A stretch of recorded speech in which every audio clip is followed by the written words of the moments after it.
بسم الله والحمد لله الصلاة والسلام على رسول الله صلى الله عليه وسلم ودنا የተከበራችሁ የነሲሐቲው ቤተሰቦች እንዴት ናችሁ? እኔ ደህና ነኝ አልሐምዱሊላህ።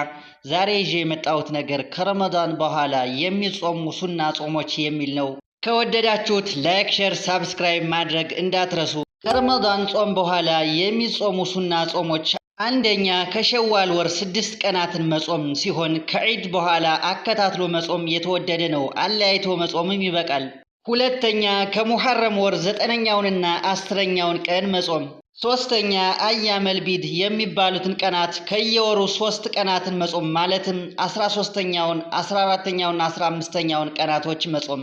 አራተኛ ሰኞና ሐሙስ ቀናትን መጾም። አምስተኛ የመጀመሪያዎቹን የዙልሂጃ 10 ቀናት መጾም። ስድስተኛ አሽሁሩል ሁሩም የሚባሉትን ወራት መጾም ማለትም አራቱን የተከበሩ ወሮች መጾም ዙልቃይዳ፣ ዙልሂጃና ሙሐረም እንዲሁም ረጀብ ናቸው።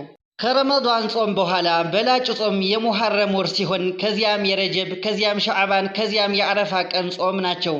በአረፋ ሐጅ ላይ ያለ ሰው ማፍጠሩ ይበልጥለታል፣ ከጾምም ከረሃ አይሆንበትም። ዓመቱን ሙሉ መጾም የሚጎዳው ከሆነና የቤተሰቦቹን ሐቅ የማይሞላ ከሆነ ከረሃ ይሆናል። ነገር ግን ከዚህ ውጭ ከሆነ የተጠላ አይሆንም። መጾሙ ሐራምና ትክክል የማይሆንባቸው ሁለቱን ዒዶች መጾም ማለትም ዒድ አልፊጥርና ዒድ አልአድሃ አረፋ ሲሆን እንዲሁም አያመት ተሽሪቅ ናቸው። አያመት ተሽሪቅ ማለት ከዒድ አልአድሃ አረፋ በኋላ ያሉት 3 ቀናት ናቸው። የጥርጣሬን ቀን መጾምም ጾሙ ትክክል አይሆንም። ከሸዓባን ወር ግማሽ በኋላ መጾምም ሐራም ይሆናል።